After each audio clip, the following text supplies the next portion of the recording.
저는 한 번도 먹어본 적은 없는데요. 미국에서는 추수감사절에 칠면조를 먹는다고 해요.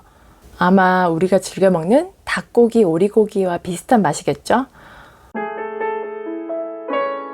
추수감사절이 뭔진 다들 아시죠? 1년 동안 수확한 농작물을 감사하는 기념일을 말하는데요. 그날을 위해서 농장에서는 칠면조에게 아낌없이 음식을 줍니다. 왜냐고요? 칠면조가 토실토실 살이 올라야 맛있을 테니까요.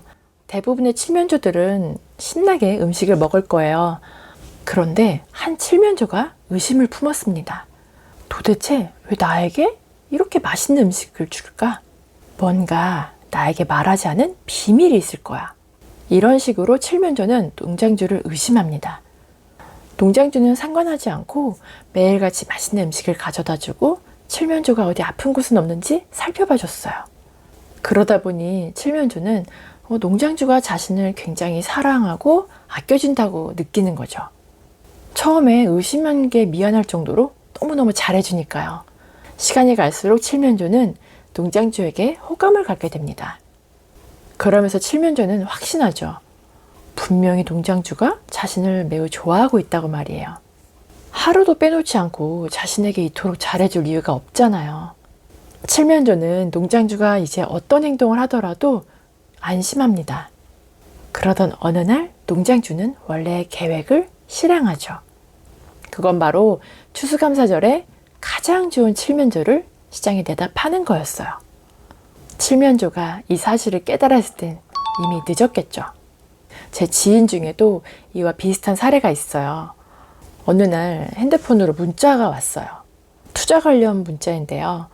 그 중에서도 주식 관련 문자가 굉장히 많이 오잖아요. 저한테 온 문자에는 특정 기업에 대한 정보가 담겨 있었어요. 이 문자를 받는 즉시 그 기업의 주식을 매수하라고 말이죠. 당연히 무시하고 넘어갔습니다. 그런 문자를 믿을 이유는 하나도 없으니까요. 얼마 전에 만난 제 지인이 저를 보고 한숨을 푹 쉬더라고요. 왜 그러냐고 물어봤죠. 사실은 자기에게도 주식 관련 문자가 왔었다는 거예요. 처음에는 무시하고 신경 쓰지 않았다고 해요. 그런데 그 다음 날에도 똑같은 문자가 온 거죠. 왜 사람 심리가 그렇잖아요. 괜히 호기심이 발동한 거예요. 그래서 문자에 언급된 기업 주식을 확인해 봤더니 주가가 상승됐다는 거예요. 물론 우연의 일치일 수도 있어요. 그래도 혹시나 하는 마음에 그 다음에도 또 확인을 해봤대요.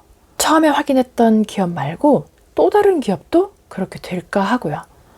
다음날 오전부터 계속 확인해 봤더니 주가가 오르더래요. 이건 너무 확실하다는 생각에 문자로 온 전화번호로 전화를 걸었다고 해요. 그렇게 해당 사설업체에게 큰 돈의 수수료를 지불했습니다. 그러고 나서 그 업체에서 알려주는 정보대로 주식을 사고 팔기를 반복했다고 합니다. 그런데 어떻게 됐을까요? 결국 한 달 동안 꽤 많은 손해를 봤다는 거예요. 그 이야기를 듣고 나서 마음이 많이 아프더라고요. 그리고 저한테도 묻더라고요. 그런 문자 안 왔냐고. 그래서 솔직하게 말했죠. 저도 그런 문자를 몇 번 받았는데 호기심에 기업에 대해 검색을 해보긴 했다.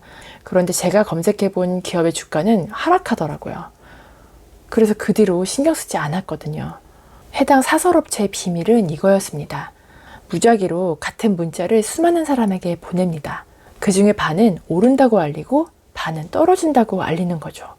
자연스럽게 50%의 사람은 맞았다고 적중했다고 놀랄 거예요. 다음 날에도 똑같이 문자를 보냈을 때 또 맞으면 50%의 사람들이 신뢰를 갖겠죠. 이렇게 몇 번 맞으면 대부분의 사람은 믿을 수밖에 없을 거예요. 사실 저에게 온 문자도 연속해서 맞았다면 흔들렸을지도 모릅니다. 사람은 이렇게 원인과 결과가 맞아 떨어지면 믿게 됩니다. 어떤 일이 연속적으로 벌어지고 그게 맞아 떨어지면 그 다음 단계는 당연하다고 믿게 되는 거죠. 사기꾼들은 이런 방법을 이용해서 우리를 속이려고 들어요. 이걸 흔히 인과관계의 법칙이라고 하죠. 원인이 있으면 반드시 그에 따른 결과가 있다는 거예요. 무조건 어떤 결과와 관련된 원인을 파악하려고 합니다. 그 원인을 찾으면 계속 반복될 것이라고 안심합니다. 하지만 이런 생각은 꽤 위험해요. 세상 일이 수학 문제의 답처럼 딱 떨어지진 않으니까요.